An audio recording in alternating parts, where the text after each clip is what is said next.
Hello my YouTube family, কেমন আছো তোমরা সব? আশা করছি সবাই ভালো আছো। আমিও প্রায় আজকে ভালো খারাপের মধ্যে আছি, কেন কি আজকে উপবাস আর লক্ষ্মী পূজা, তোমরা তো সবাই জানোই। তো লক্ষ্মী পূজার অনেক অনেক শুভকামনা রইল তোমাদেরকে। তো দেখো, লক্ষ্মী ঠাকুরের জন্য ঘাগরি বানিয়ে নিলাম, আর এটা বানিয়েছি আমার শাশুড়ি লক্ষ্মী ঠাকুরের জন্য, আর একটা আসন বানিয়ে নিয়েছি লক্ষ্মী ঠাকুরের জন্য সুন্দর করে। তো কি করব, ড্রেস কেনা হয়নি, ওর জন্য খুব তাড়াতাড়ি করে নিয়েছি। আর এটা দেখো, কালার পরে এত সুন্দর একটা ডিজাইন হয়েছে, আমার খুব পছন্দ হয়েছে, এই জন্য এটাও তোমাদের সাথে শেয়ার করে দিলাম।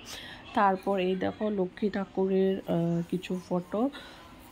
তা আমার ঠাকুরটা অ্যাকচুয়ালি মূর্তি না, ফটো, ওর জন্য খুব ছোট দেখা যাচ্ছে না, আর এর তো ফুল টুল দেওয়া রয়েছে, তার উপর দেখা যাচ্ছে না। তো আমি এখানে যেরকম পারি আর কি, তো ওরকম করেছি পুজোটা।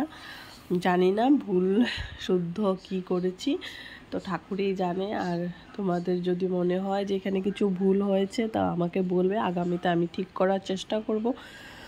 তো এভাবে আমার পুজোটা সম্পন্ন হয়ে গেছে ছোটো মোটো করে। তারপর একটু একটু আলপনা করেছি। আর আমাদের টাইলসটার কালার তোমরা তো জানোই, এই টাইলসটার কালারের জন্য অ্যাকচুয়ালি আলপনাগুলো ভালো করে ফুটে উঠছে না, আর এর জন্য আমি একটু কালার দিয়ে করেছিলাম, তারপর দেখছি ভালো লাগছে না, তো ওর জন্য আর এটাতে আর সেরকম কিছু করিনি, এটাতে একদম সিম্পলই রেখেছি। আর এরকম করে বাইরে একটু এঁকে দিয়েছিলাম, তো বাইরে আঁকা যাচ্ছিল না, নখগুলো সব ভেঙে যাচ্ছিল, কেন কি বাইরেটা তো ঢালাই করা, এখনও কোনো কিছু করা হয়নি ওর জন্য। আর এভাবে ঠাকুরের চরণগুলো এঁকেছি। আর এই দেখো ধানের ছড়ি দিয়েছি একদম বাইরের থেকে ঠাকুর ঘর পর্যন্ত।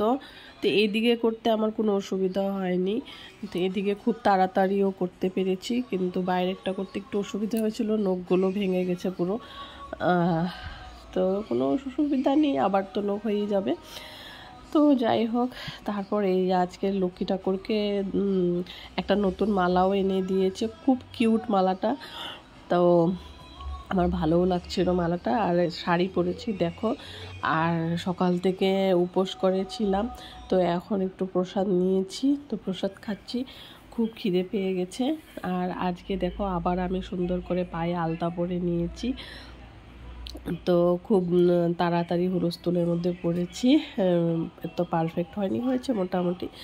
তো শাড়িটাও পরেছি, মানে অনেক দেরি হয়ে যাচ্ছিলো, এরপর আমার রান্না করতে হবে, তো ওর জন্য আর কি শাড়িটা মানে এমনিতেই পেঁচ দিয়ে পরে নিয়েছি। তারপর এদিকে আমি প্রসাদ খাচ্ছি, আর এদিকে দেখো আথার রান্নাঘর থেকে কী এনে যেন খাচ্ছিল বারবার, তো আমি সেটাই দেখছি, ওদিক থেকে কিছু এনে এনে বারবার খাচ্ছে। তারপর আবার এসে ক্যামেরা দেখে ডান্স করেও দেখাচ্ছিল।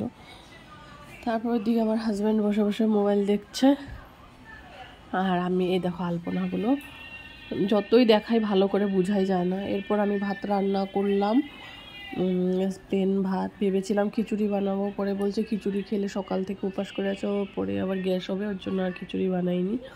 আর ডাল বানিয়েছিলাম সকালে ছেলের জন্য, আর দুধটা দুপুরে গরম করেছিলাম, এর জন্য আবার একটু গরম বসিয়ে দিলাম, না হলে নষ্ট হয়ে যাবে দুধটা। আর আজকে বন্ধুরা ভিডিওটা দিতে দিতে অনেক লেট হয়ে গেছে, তোমরা কিছু মনে করো না, বুঝতেই পারছো বাড়িতে পুজো হলে আর একা হাতে করলে কীরকম ব্যস্ততা থাকে, তো ওর জন্য আর কি একটু দেরি হয়ে গেল। তোমরা প্লিজ ভিডিওটা দেখো। তো আজকের জন্য টাটা, সবাই ভালো থেকো, সুস্থ থাকো, গুড নাইট, দেখা হচ্ছে পরের ব্লগে।